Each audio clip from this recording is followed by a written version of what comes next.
This past week, I've been working my way through a book entitled The Girl Who Escaped ISIS.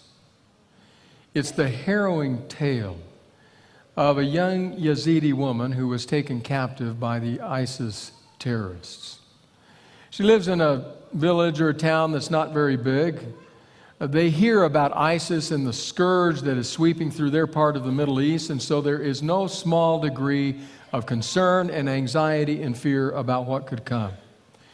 But they believe very much that their protectors, the Peshmerga, will stand against ISIS and they will be okay in the long run. But over a period of time, that's not what happens. The fighting draws nearer, they begin to hear the fighting from where they live, and their sense of anxiety and later fear and finally terror rises. And then comes the day that the ISIS terrorists drive into their little town and gather all the people together and give them an ultimatum. You have 3 days to decide. Are you going to stay with the faith that is part of your people's faith, or are you going to convert to our religion? Their religion, a terror-inspired, horrible religion. What they do with ISIS. And so there they are. 3 days to decide. They get back in their vehicles and they leave the town and leave them to their ponderings, to their prayers, and to their fear. Well, 3 days later, they are back. They are back to hear the decision. They are back to act on the decision. If you have followed the news in the last 2 or 3 years, you know exactly what happened. You know that this young woman and her family and her friends and her village decided, we will not give up the faith of our forefathers and foremothers. We will adhere to that. And so the men were brutally slaughtered. The women and the girls were taken captive, taken off to be slaves and at times sex slaves of the ISIS terrorists. It's a deeply disturbing story. It's hard to imagine that such is happening even while we sit here week to week worshiping God. It arouses the deeper sensitivities and sensibilities of one's heart to do what is possible, to be of help and of aid to those who so deeply and desperately need it. But it also left me with another question. It also left me pondering that 3-day period. That 3-day period of trying to make a decision, that 3-day period of saying, will I stand with my faith or will I give it up? We don't think about that in our world. We don't face those $100, those $1,000 questions that place an ultimatum on us and say, your faith or your life. We don't face those. What we face is more of the 25 cent and the 10 cent and the nickel variety. Little questions along the way of whether or not we will remain faithful or not. Not the large ones. But it has me thinking, it has me questioning, what would I do? What would you do? What would our community of faith do? What decision would we make? Those thoughts have only been compounded by the text for the day. I've been thinking and been reading a lot in Daniel in recent days and weeks. And this week's passage is Daniel chapter 3, the story of Daniel's 3 friends. As I have read and reread and lingered over the passage, I've noticed that there are 3 attitudes that seem to arise out of the passage. 3 attitudes that might speak to us today, even though we live thousands of years later. The first attitude is the attitude of Nebuchadnezzar. If I were to put words to it, if I were to give words to his attitude, I would say it would be this attitude. He demands what only God deserves. He demands what only God deserves. Read it with me in Daniel chapter 3, beginning in verse 1. King Nebuchadnezzar made an image of gold 60 cubits high and 6 cubits wide and set it up on the plain of Dura in the province of Babylon. He then summoned the satraps, prefects, governors, advisors, treasurers, judges, magistrates, and all the other provincial officials to come to the dedication of the image he had set up.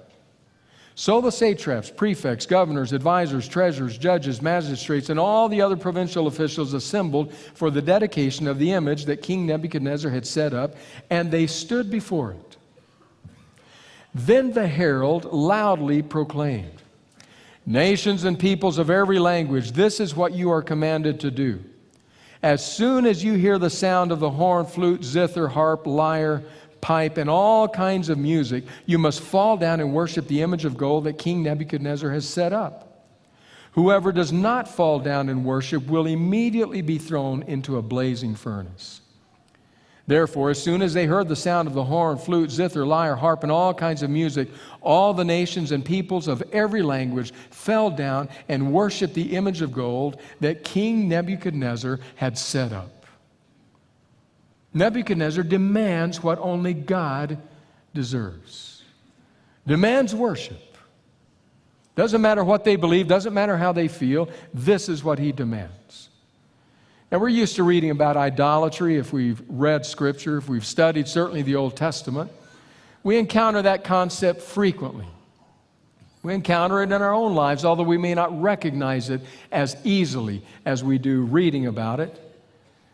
For example, I heard a story this last week that smacked of idolatry. Anita and I had gone with Ariel and Helen Quintana, gone to hear a gentleman speak named Gary Thomas. Gary is the author of numerous books on marriage and spiritual life, excellent presenter. We were blessed.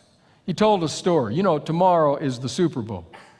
New England Patriots are playing in the Super Bowl. They're playing not against the Cowboys. They're playing against a team called the Atlanta Falcons. Well, the New England Patriots have been very successful over the years if you're uninitiated to football. Very successful, so successful, in fact, that tomorrow will be Tom Brady's 7th trip to the Super Bowl. Unheard of. And so, understandably, he's somewhat of a god, of an icon, of an idol in New England. Everybody loves Tom Brady, almost venerates Tom Brady. So Thomas told a story. Told a story about this Tom Brady who has more money than most countries, married to a supermodel named Giselle, more trophies than most football teams. He said a man and a wife were sleeping in New England when the husband was awakened because his wife was pounding on him with her pillow, just whack, whack, whack. He wakes up, "What in the world are you doing?" Whack, whack. "Stop, what are you doing?" She's so angry. He says, "What are you so angry about?" She says, "I dreamed, whack, whack, whack, that you had an affair with Giselle. Whack, whack, whack." And he says, "It's just a dream." He says, "With Giselle, I would never do that to Tom Brady."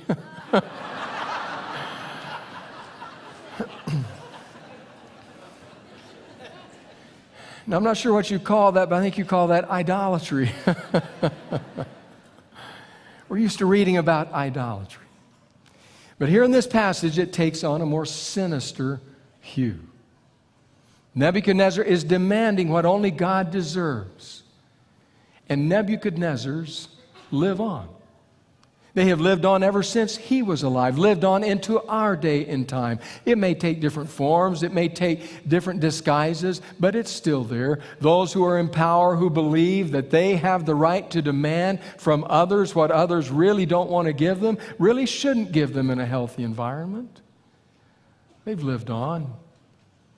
I read at my sister's house some years ago. I didn't write down the citation, which I've always wished I had. Read at a coffee table journal she had on her table. I was paging through it and came across a story about LBJ. Not LeBron James, Lyndon Baines Johnson. Some of you will remember LBJ, president back in the 60s.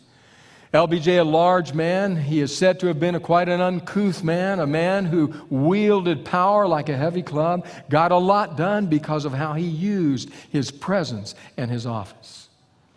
Well, I read a piece there by one of his advisors. It said that we were down at the LBJ Ranch in Texas. We were out in the pool. We were having a good afternoon swim, the president and a lot of people from the cabinet. When the president kind of got me in the water and started asking me to do something, I don't recall what it was. It was to head up something in the government, to take on an additional role, a new task. And he said, I didn't want to do it. My plate was already full. I didn't want to do it. But how do you say no to the president? And so he was trying every way he could think of to say no. Well, Mr. President, you have so many people that are so much more gifted than I. I think they would do a better job. He wasn't taking it. Mr. President, I'm trying to focus on this initiative you gave me, and I think that might take away some of the emphasis. He wasn't buying it. He said he was like a dog to a bone, just kept after me. He said, I'm treading water. I'm treading water, and I'm trying to come up with ways to say no to the president, and he won't accept them. He said, finally, I was so tired, I thought, I'm going under. I'm not going to survive this. And he said, in one vain last-ditch effort just to survive, he finally said, okay, Mr. President, I'll be happy to do that. No sooner, he said, did I speak the words, then we got out of the pool. It was over. And when we got out, I realized something I had not noticed until that moment. The president had positioned me in the part of the pool that slopes to the deep end.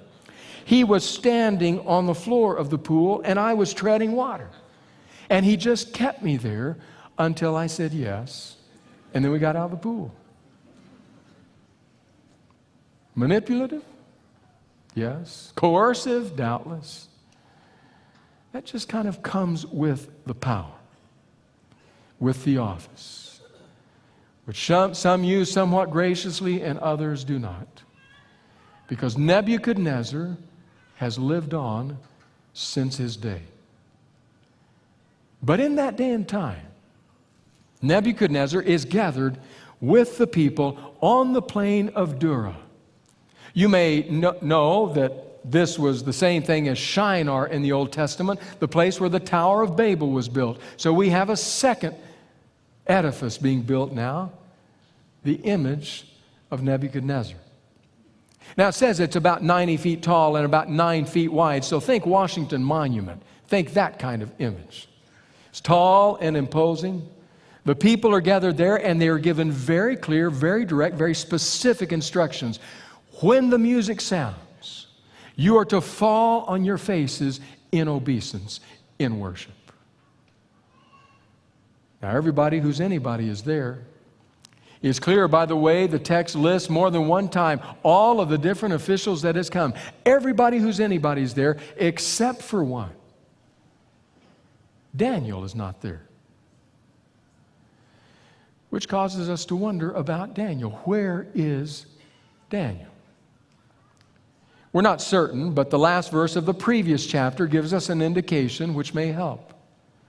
It's after he has given the dream and its meaning to King Nebuchadnezzar that King Nebuchadnezzar wants to reward him. And so Daniel secures 3 higher posts for his 3 friends. And then the text says that while they went and worked in Babylon, he stayed at the court. And then comes our story. So it's impossible and maybe even likely that Daniel is in the court while the rest are out at the plain of Dura. When the music sounds, you are to fall. You are to worship. Just picture the scene. As you look at this large plain, you see a multitude of people gathered there. In the middle is a platform on which sits a throne, on which sits the king. But just on the other side, against a little hill, is a furnace belching black smoke. The command is clear. When you face the music, your face better be on the floor. Nebuchadnezzar demands that which only God deserves. And the music sounds. You heard all those disparate instruments. Some commentators say that with that kind of a grouping together of instruments, what would have sounded would have been a great cacophony of noise. Nothing like our music today. But it was the music that played, and so when it played, everybody fell, and apparently Nebuchadnezzar sat on his throne and viewed everybody bowing before him. And he must have thought, it's good to be the king. His attitude, he demands what only God deserves. There's a second attitude that emerges from the text. And this, I would suggest, is the attitude of the three Hebrew friends. They trust what only God decides. They trust what only God decides. Daniel 3, verse 8. At this time, some astrologers came forward and denounced the Jews. They said to King Nebuchadnezzar, "May the king live forever. Your majesty has issued a decree that everyone who hears the sound of the horn, flute, zither, lyre, harp, pipe, and all kinds of music must fall down and worship the image of gold, and that whoever does not fall down and worship will be thrown into a blazing furnace. But there are some Jews whom you have set over the affairs of the province of Babylon, Shadrach, Meshach, and Abednego, who pay no attention to you, your majesty. They neither serve your gods nor worship the image of gold you have set up." Furious with rage, Nebuchadnezzar summoned Shadrach, Meshach, and Abednego. So these men were brought before the king, and Nebuchadnezzar said to them, "Is it true, Shadrach, Meshach, and Abednego, that you do not serve my gods or worship the image of gold I have set up? Now, when you hear the sound of the horn, flute, zither, lyre, harp, pipe, and all kinds of music, if you're ready to fall down and worship the image I made, very good. But if you do not worship it, you will be thrown immediately into a blazing furnace. Then what God will be able to rescue you from my hand?" Shadrach, Meshach, and Abednego replied to him, "King Nebuchadnezzar, we do not need to defend ourselves before you in this matter.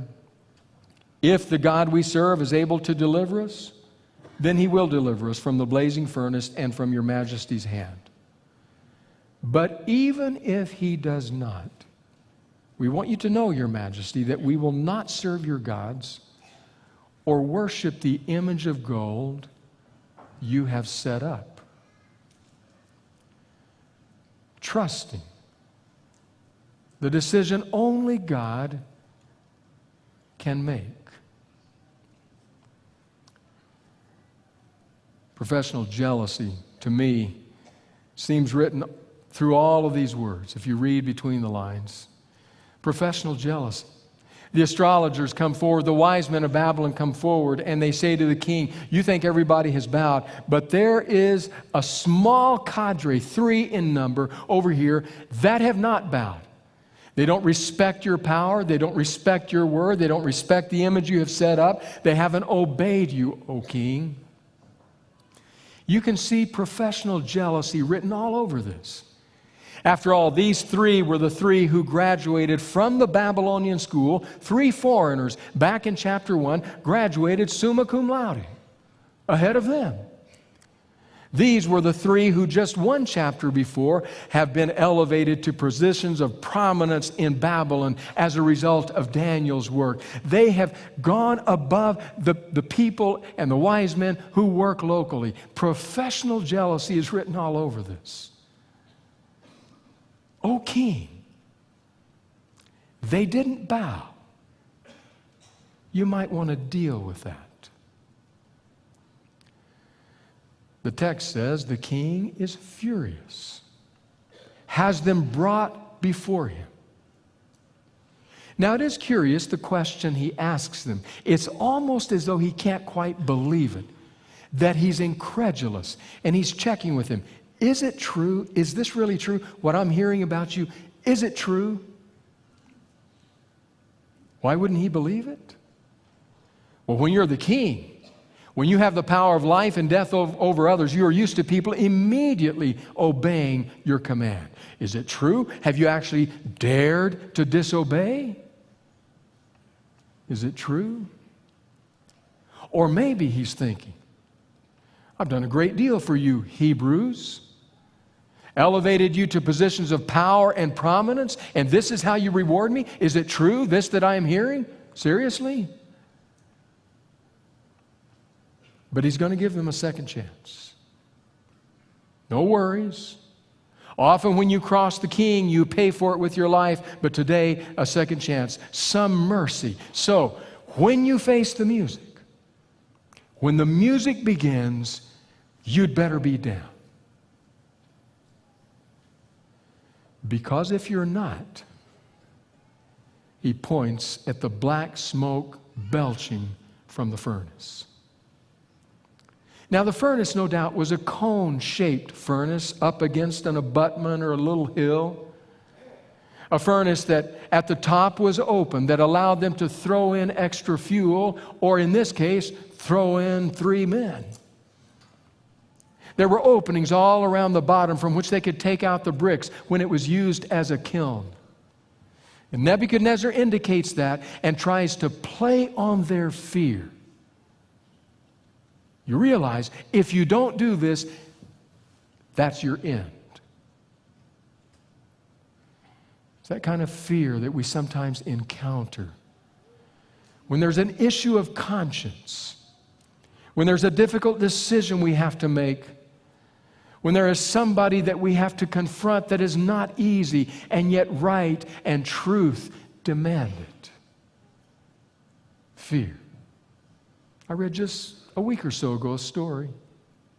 Student, young adult, young professional, in a context that was very unfriendly to matters of faith, but working hard, trying to succeed, and was uncomfortable because as a Christ follower, they felt, I should say something, because religion was routinely mocked, derided, put down.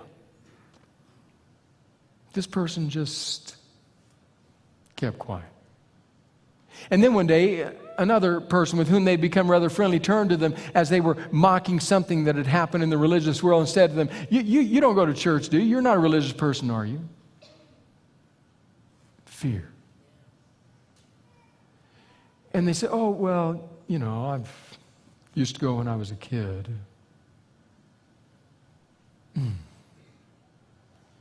It's that moment of fear. Can I speak? Can I stand? Can I honor my conscience? Bill Hybels, the senior and founding pastor of Willow Creek Community Church, whom I have appreciated much over the years, wrote an excellent book not too long ago, worth your time, entitled simply, Simplify. 10 Practices to Unclutter Your Soul. Sounds good, doesn't it? In that book, here's what he writes about what he calls destructive fear. History is filled, he writes, with men and women who said no to destructive fear and thereby changed the world. But imagine if they had given in to the paralyzing effect of fear on their lives. Imagine the Apostle Paul fearing resistance or rejection, choosing to stay home rather than embarking on the missionary journeys that took the message of Christ throughout the known world. Imagine Reverend Martin Luther King Jr. giving speeches filled with gentle hints about the evils of segregation because he feared pushing too hard. No. Instead, King championed the civil rights movement against racial segregation in the United States. Imagine Rosa Parks during that same era in American history submitting to the bus driver's command to give up her seat to a white person. Imagine Nelson Mandela looking the other way when he witnessed and experienced apartheid in South Africa because he didn't want to make a fuss. No, instead he spent 27 years imprisoned and brought apartheid onto the world's radar, helping end the centuries-old regime of oppression. Imagine Malala Yousafzai passively quitting school because she was too frightened by the death threats she received from the Taliban extremists who abhor education for girls. No. Instead, she became even more vocal about the educational rights of children and women, survived a 2012 assassination attempt, and was a Nobel Peace Prize nominee in 2013 and 2014. Imagine yourself fully aware of the mission and vision God has placed in your heart to advance His kingdom in this world, yet held hostage to phobias, irrational worries, and destructive fears of failure, harm, or rejection. If you don't fulfill the mission God has assigned to you, who will? Nebuchadnezzar tries to play on their fear. You get a second chance. But when you hear the music, you had better be in the dirt. And then the 3 Hebrew friends speak. "Oh, your majesty," they say, "if our God is able to deliver us." It's an interesting phrase. Do they doubt? Or is this a robust mixture of faith and realism? If our God is able to deliver us. After all, should they believe that God can deliver them?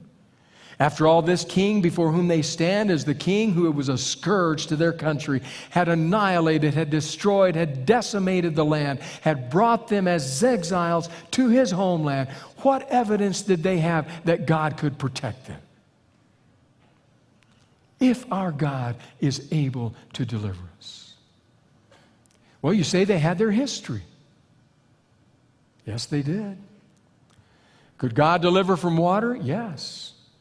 Could God deliver from slavery? Yes. Could God deliver from danger? Yes. Could God deliver from earthquake? Yes. Could God deliver from fire? Well, haven't seen that one. If our God is able to deliver us, then good.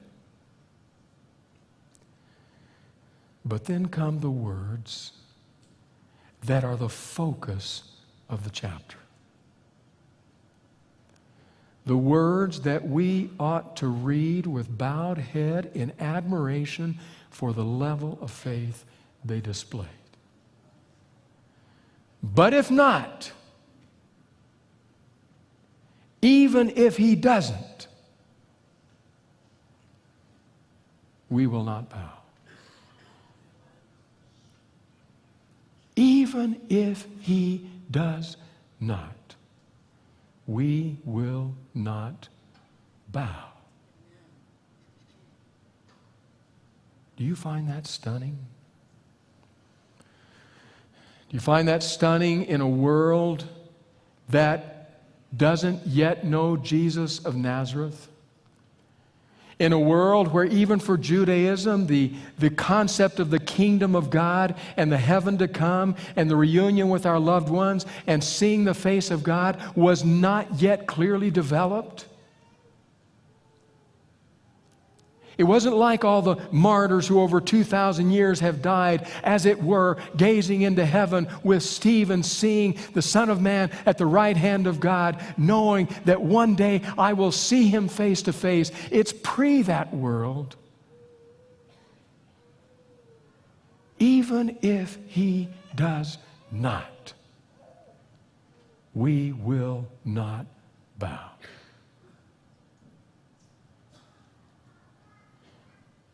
Dan McConchie, state senator, Illinois. 8 or 10 years ago, on a motorcycle, car in his lane forced him out of his lane into oncoming traffic.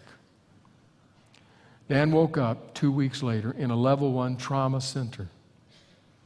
6 broken ribs, broken clavicle, broken shoulder blade, collapsed left lung, 6 broken vertebrae, paralyzed from the waist down. Doctor said to him, "You will not walk again except by a miracle."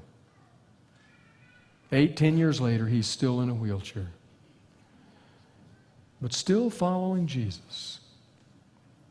Listen to what he writes. "What I learned," he said, "is that life isn't for our comfort. Instead, the purpose of this life is that we become conformed to the image of Christ.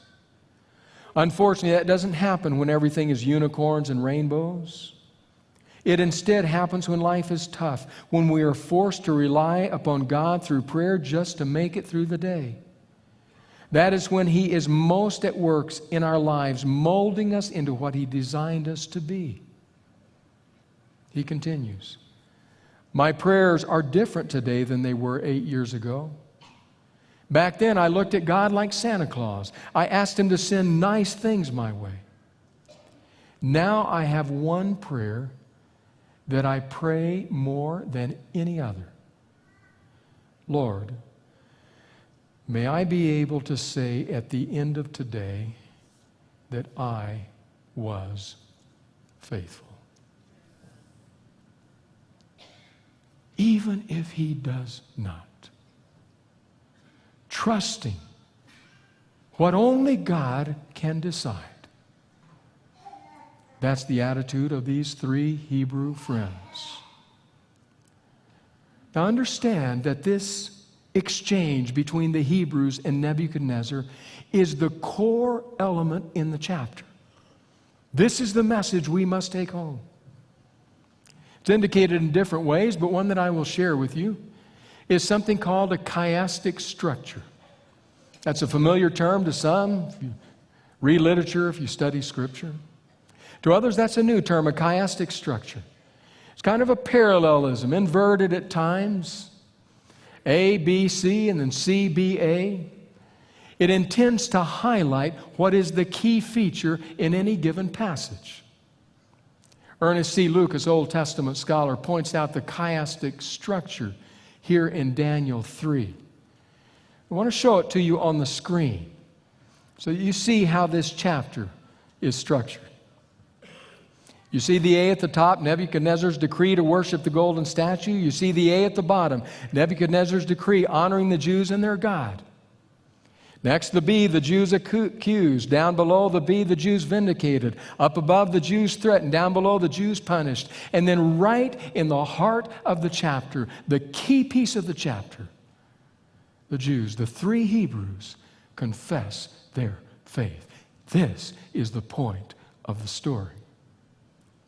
Now, to follow up with that, I read to you Lucas's words. Lucas observes, this shows a chiastic structure that highlight the words spoken by Shadrach, Meshach, and Abednego in verses 16 to 18. Notice this, which are the only words they speak in the whole story. This is clearly a key point, I would argue, the key point in the story.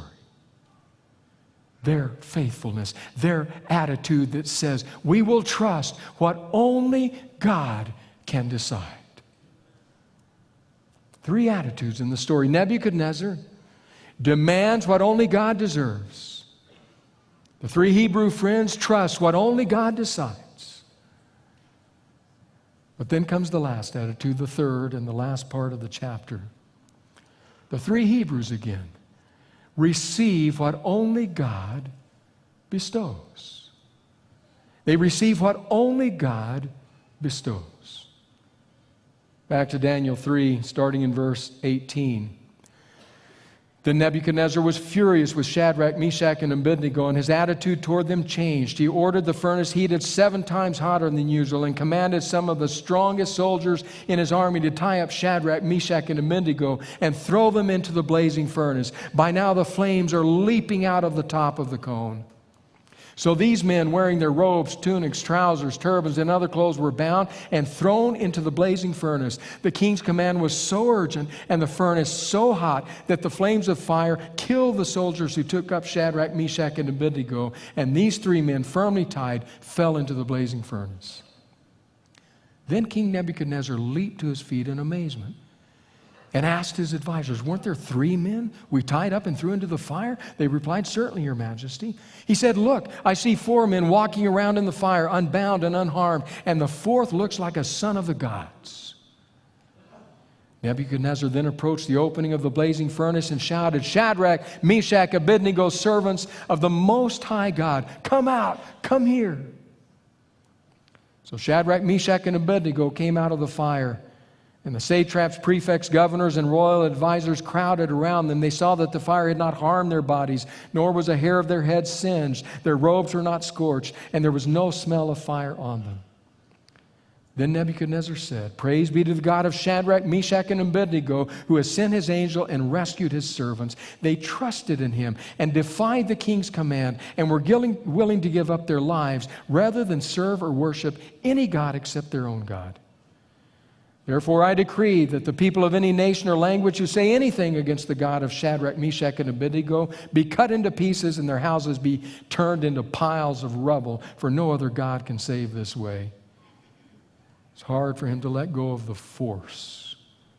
Then the king promoted Shadrach, Meshach, and Abednego in the province of Babylon. receiving what only God bestows. Now, I know what I would like to tell you this morning. I know what I would like to say. I would like to say that when you face the fire, God will keep you out of the fire. God will extinguish the flames. You will not have to go through the fire. That's what I would like to tell you. I would like to tell you, go home, rest easy, head on the pillow, sleep well tonight, because God will prevent danger and destruction and damage and fiery furnaces from being a part of your life. He will prevent that. That's what I would like to tell you. But I can't. I have presided over too many funerals to say that. I have been in too many hospital rooms to claim that. I've heard too many tragic stories to think that. I've sat with too many broken-hearted spouses and parents to believe that. Some of us will go through the fire. Some of us, because we make choices to honor conscience, will face danger, not just of job, but maybe of life. We live an easy life in this world, in this nation. But don't forget the brothers and sisters around the world for whom this story is their daily reality. If I claim Him, if I own Him, I have to do so saying, even if He does not, because the fire may come. We have it easy. Somebody may mock us, somebody may deride us. Please. We have it easy. But it's not easy in every category. Because there will come trials and burdens and illness and trauma and tragedy into your life that will burn you like a fire. I cannot tell you God will keep you from the fire. But I can tell you this. If the fire comes, He will be with you in the fire. He will stand at your side. He will be your companion. He will be your partner. He will not forsake or abandon you, though for some in the fire it will feel that way. There may be someone here today who in the furnace of affliction will cry out as did Jesus on the cross, my God, why have you forsaken me?" But the Father was there, and He is with you. We need to take seriously the fact that we are the church, the body of Christ. And when our brothers and sisters go through the fire, we need to allow His love to be incarnated in our hearts, in our lives, in our hands, in our hugs, in our prayers, to let them know you are not in the fire alone. I cannot tell you you will not face the fire, but I can tell you that He will be with you in the fire. He was there for them, causing even this pagan king to stagger to his feet and say, "Did we not cast 3 men unbound into the midst of that fire? But lo, I see 4 men unbound and walking in there."